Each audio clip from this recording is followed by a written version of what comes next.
doesn't have quite the same effect as Instagram. Hopefully you can't hear me breathe as much. I put the mic down here instead of here. I don't know if that'll make a difference. I got a great idea. So we'll be back to regularly scheduled program here. I had I didn't have the idea. A really good friend of mine who you all know, Alex of SPK Knives, was making some badass little pry bars. And he hit me up and he was like, yo, Steve, you make really thin knives. You should make a pry bar. And I was like, I hate pry bars. And he was like, you should make a pry bar that you don't hate. And I was like, that's a good idea. That'd be fun. I don't know if I'll actually sell any of these or if anybody would want any, but it's always fun to try to break shit. So it gives me an excuse to break some shit because most of the knives I make are really like slicey and not meant for abuse. So this will be a fun experiment. This is just a little prototype. Oop. Hey, look, it didn't break. No, pass test number 1. This is just a little prototype. It's hold on.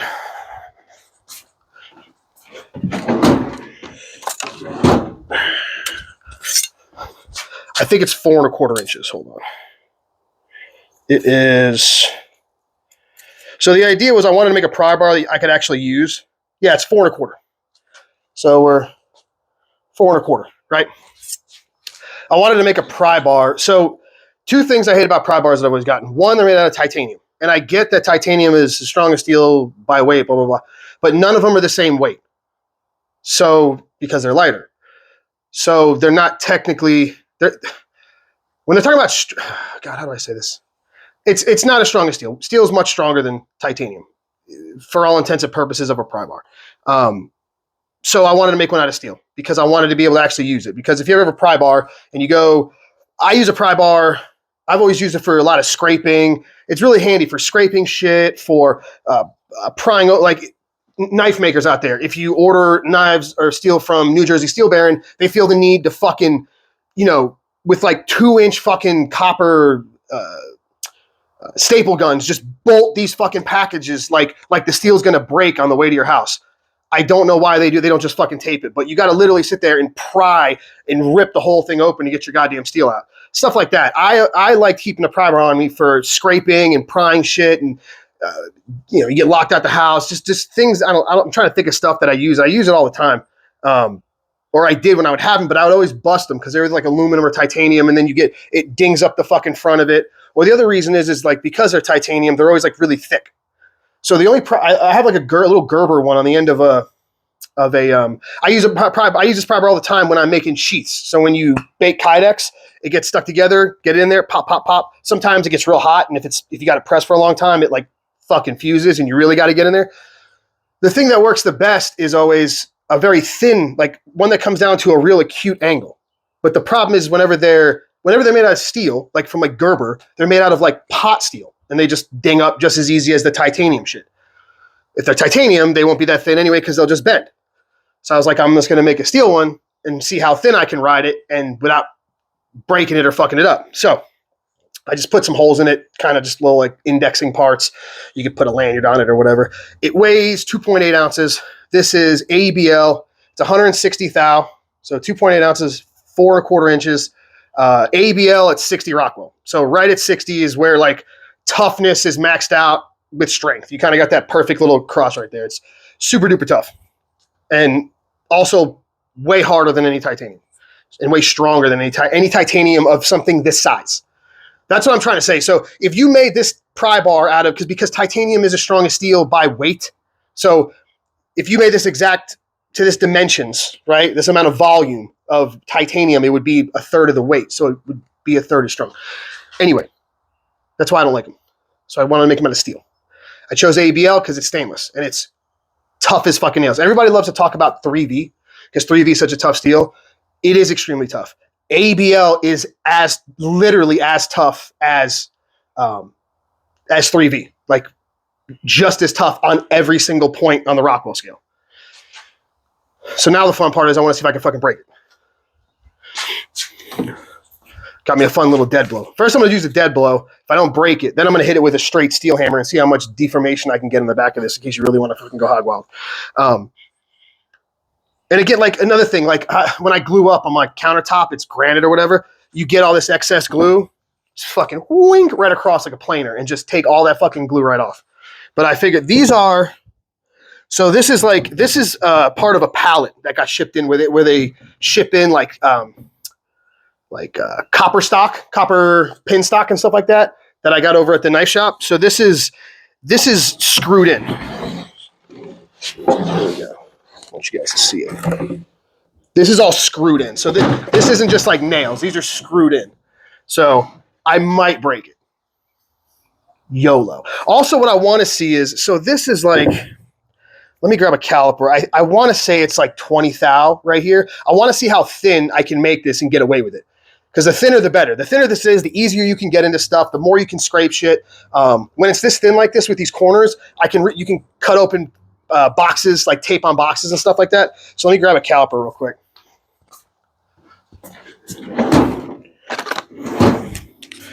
Give a ballpark idea with this my little, you know, it's funny. People talk about calipers.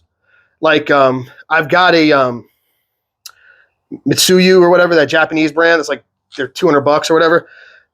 If you buy the calibration, the little calibration rods you can put in here to measure it, I've got a Canadian made one. I think it's like Star. That's a analog. I've got this little fucking, I think this is from Harbor Freight. I've had this for like ever. Digital one, and I've got that one, and they're all, this one, the $20 one is the only one that's off. The other one's like a $60 or $70 one, the Canadian one. And then the other one's like $150, the Mitsuyu or whatever. Those both are identical. They're both analog. This digital one is only off by like between 1 and 2,000th of an inch. So I know everybody's square. Like I see this all the time. People grab calipers and everyone's like, "Oh, you're using some cheap Harbor Freight caliper." This is a cheap Harbor Freight caliper, and it's off by 1 thou. If you're a machinist, sure, I'm sure that matters in certain, you know, if you've got tolerances that tight. But for like the rest of the world, these are plenty fucking accurate. I don't know. I always wondered that, so I bought them and tested them, and they're not. Like I said, the $50 Canadian one, Star, I think it is, or whatever, and the 150 Japanese Mitsuyus are identical. So let's see. This is, again, there's no edge, so I'm trying to go right to the tip of this. Oh, it's less, actually. It's like 17, 18. So can you guys... 17, 18. Okay, so it's a little thinner than I thought, but that's fine. So we'll see if I can break this bitch. Eye protection? No. So I'm just going to try to pry this from here. So we're going to see.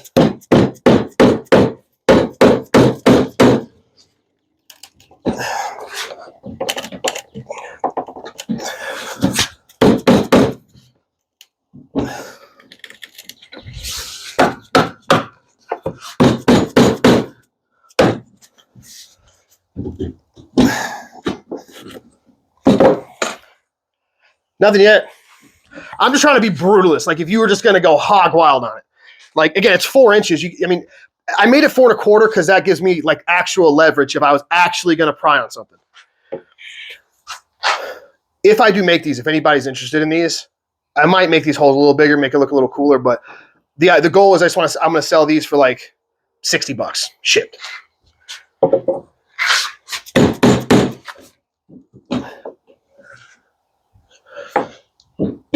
Come on.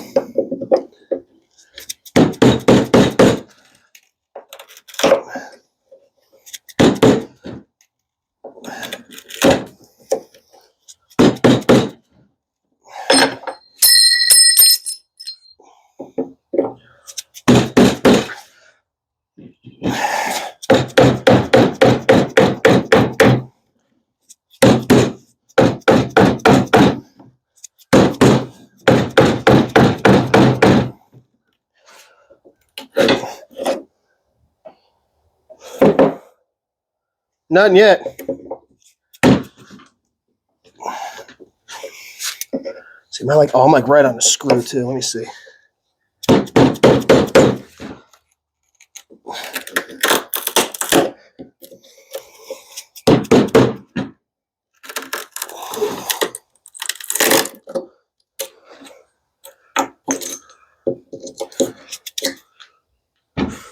Where's the...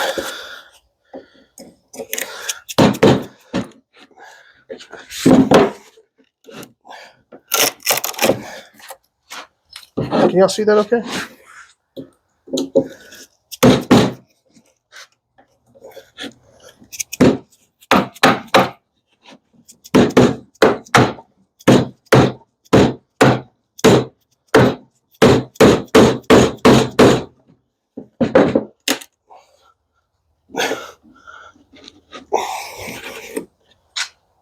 Nope. Where's the fucking... These things are like in there. So like I said, these are screwed, so this might take a second. I'll definitely speed this up. Fuck.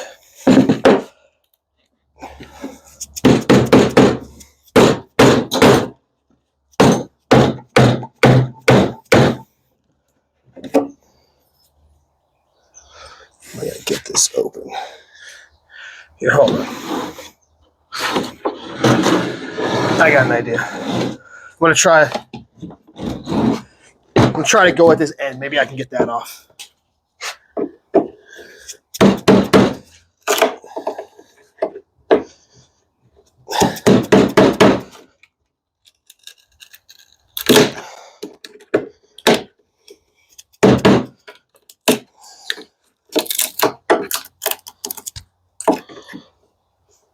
Because there's screws like every 2 inches. So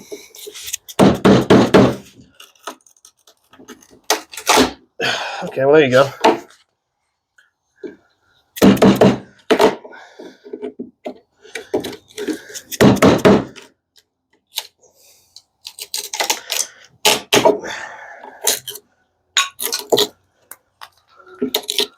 Oh, and there's screws.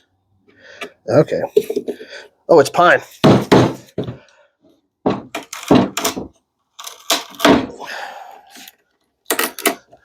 Steve, wear eye protection. I can already hear everybody. I can hear it.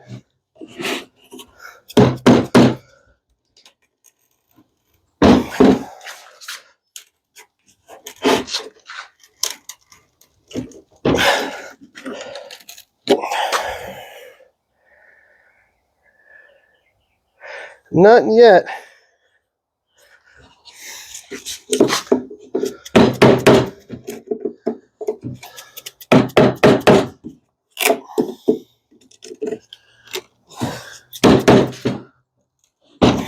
I'm gonna get this fucker off.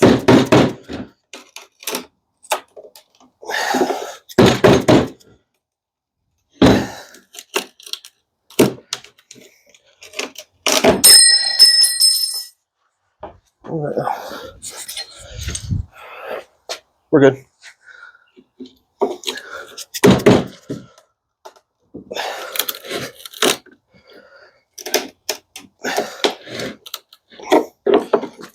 Let's see this.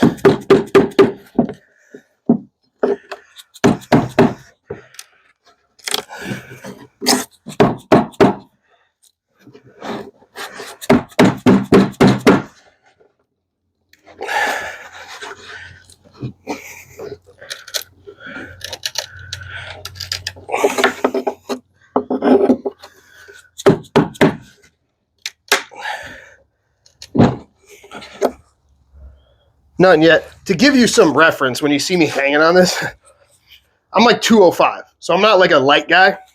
I'm not a huge dude, but I'm not light.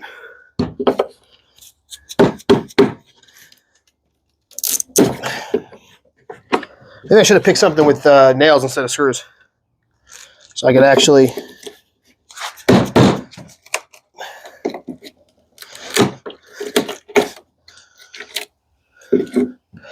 Oh, they're screwed this way and this way.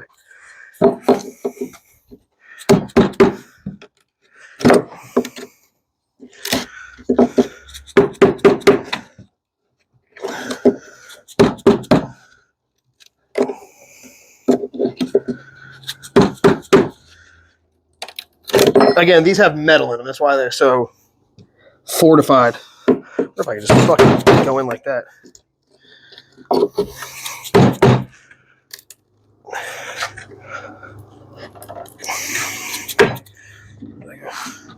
with it.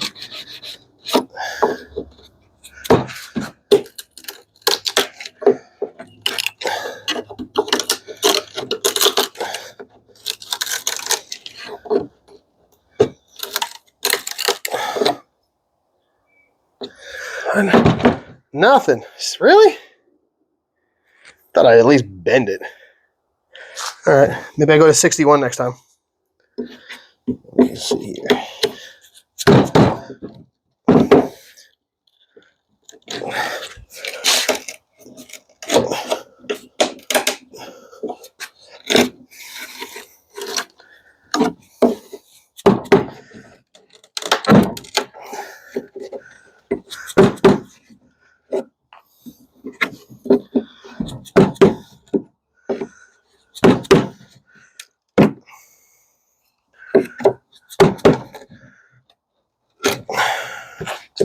Let's just go.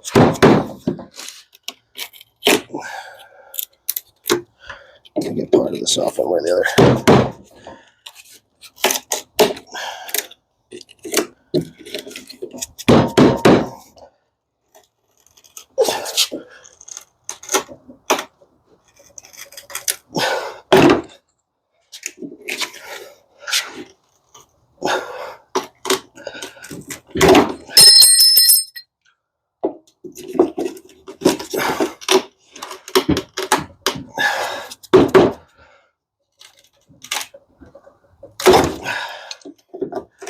There we go. All right. We are unscathed.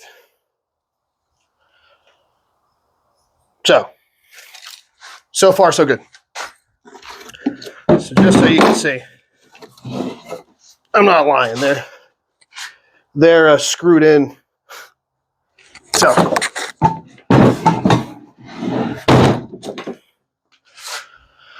prototype number 1. So far, so good. Thinking next, I'm going to try to hammer on this edge, well, edge-ish thing, the flat part right here, to see how much, what I can hammer. Maybe I'll get some nails and see how much I can bang these in before it starts like deforming real bad. Benefit is, if you ever actually did nick this up, you could just grind it right out because it's knife steel. So there you go. For a 4.5 inch, 2.8 ounce Prybar, if you could see yourself doing that or anything less, should be a fairly good tool. So like I said, I don't know if anybody's going to want one of these. I'm going to make some of them. Might make like 10 of them or something like that and put them up. Sell them for like $55-$60 shipped. This one's a little bit rough, but what I'm doing on them is just glass blasting them and then tumbling them. So, and like I said, stainless steel, so it can go in your pocket. It's not going to rust or anything like that. One of the benefits. So there we go. Steve's, I don't know, I got to come up with a clever name for it. The Prybar. So there we go. Knife test video tomorrow. We're going to see if behind the edge thickness affects edge retention. I've got that same Spyderco M4 that in Indela, and I'm going to regrind it to like 5 thou behind the edge, and then we'll do another cut test and see if it cuts longer or not. I don't think it will because I've done that test in the past with 2 identical knives. One was like 15 thou, one was like 8, and there was no difference, but who knows. Hope y'all have a good weekend.